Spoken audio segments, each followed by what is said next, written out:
kami dari Fakultas Keguruan dan Ilmu Pendidikan, Prodi Pendidikan Guru Sekolah Dasar Universitas Esa Unggul.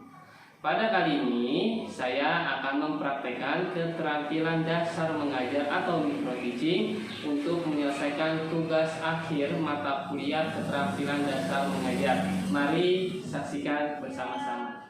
Berdoa dimulai.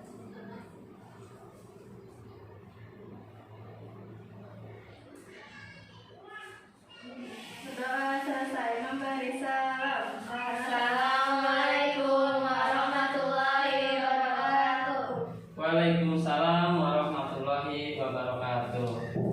Sebelum memulai pembelajaran ini, Bapak akan mengabsen kalian satu-satu terlebih dahulu ya. Saskia ada? Hadir Pak.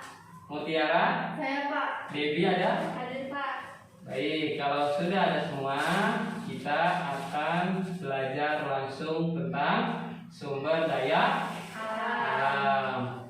Tujuan dari pembelajaran ini adalah kalian dapat mengetahui pengertian sumber daya alam, dapat mengetahui jenis-jenis sumber daya alam, dan dapat mengetahui pemanfaatan sumber daya alam. Kemudian juga kita sebagai warga Indonesia memiliki bentang alam yang sangat luas dan memiliki sumber daya alam yang berbeda-beda. Maka dari itu kita wajib mengetahuinya karena di setiap daerah itu memiliki sumber daya alam yang berbeda-beda juga. Bhinneka Tunggal Ika berbeda-beda tapi tetap satu dua. Baik, sekarang kita buka bukunya halaman 5. Kali ini Bapak akan menjelaskan pengertian sumber daya alam. Sumber daya alam adalah segala sesuatu yang berasal dari alam dan dapat digunakan untuk kebutuhan masyarakat sekitarnya. Sampai di sini paham atau ada yang perlu bertanya kepada Bapak? Saya Pak, saya kurang mengerti. Ya, belum mengertinya di mana? Di pengertian sumber daya alam. Baik. Jadi pengertian sumber daya alam Bapak ulang lagi ya. Segala sesuatu yang berasal dari alam dan dapat digunakan untuk kebutuhan masyarakat sekitar. Contohnya seperti air, ya itu pasti perlu. Tanpa ada air tidak ada kehidupan di dunia ini. Kemudian harus ada tumbuhan. Tanpa ada tumbuhan kita tidak akan bisa bernapas. Sampai di sini paham? Baik, kalau sudah paham, kali ini kita masuk ke materi selanjutnya yaitu tentang jenis-jenis sumber daya alam. Jenis-jenis sumber daya alam dibedakan menjadi 5 ya anak-anak. Yang pertama yaitu adalah sumber daya alam berdasarkan sifatnya. Nah, di sini sumber daya alam berdasarkan sifatnya dibagi menjadi 2, yaitu dapat diperbaharui dan tidak dapat diperbaharui. Yang dapat diperbaharui adalah hewan, air, dan tumbuhan. Kemudian yang tidak dapat diperbaharui, coba Bapak ingin menunjuk salah satu teman kalian. Ayo Debbie, coba berdiri.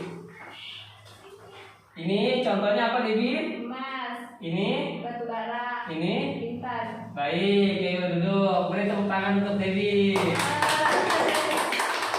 Oke, selanjutnya di sini ada sumber daya alam berdasarkan jenisnya, yaitu ada sumber daya alam hayati dan sumber daya alam non hayati. Hayati itu hidup dan non hayati itu tidak hidup. Contohnya masih sama seperti yang tadi.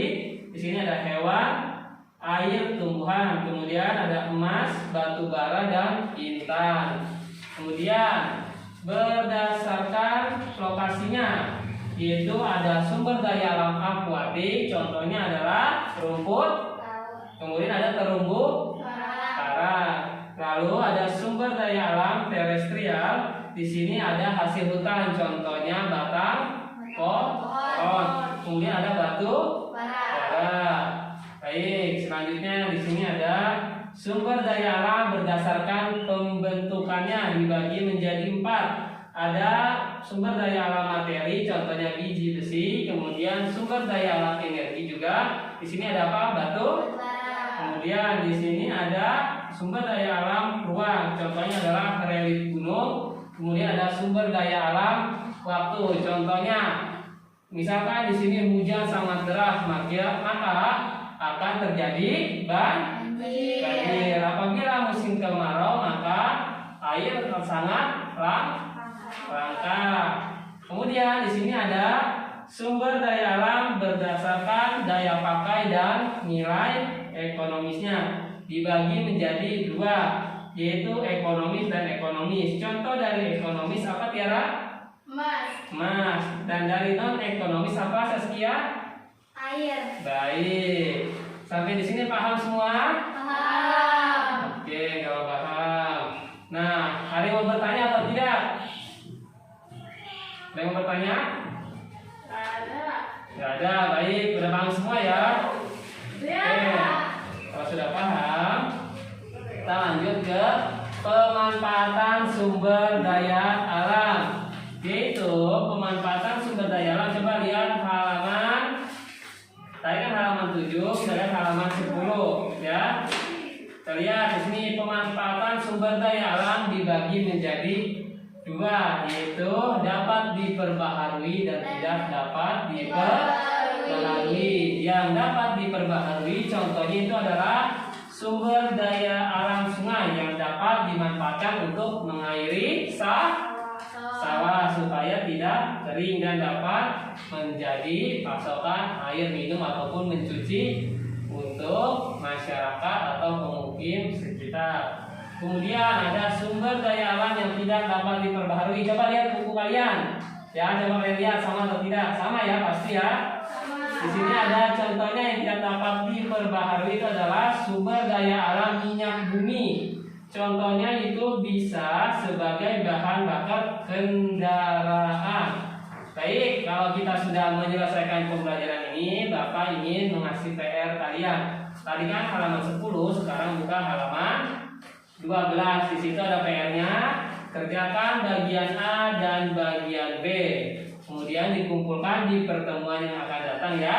Kemudian Bapak akan mereview sebentar ya. Tadi sumber daya alam adalah segala sesuatu yang berasal dari alam dan dapat digunakan untuk masyarakat sekitarnya. Kemudian sumber daya alam atau jenis-jenisnya dibagi menjadi 5. Lalu kita juga telah belajar pemanfaatan sumber daya alam yang ada di sekitar, seperti sungai yang bisa mengairi sawah maupun para pemukim untuk kehidupan sehari-hari. Paham sampai sini anak-anak? Paham. Oke, kalau paham cukup sampai di sini pertemuan kita. Kurang lebihnya mohon maaf. Wassalamualaikum warahmatullahi wabarakatuh. Waalaikumsalam warahmatullahi wabarakatuh. Siap berdoa.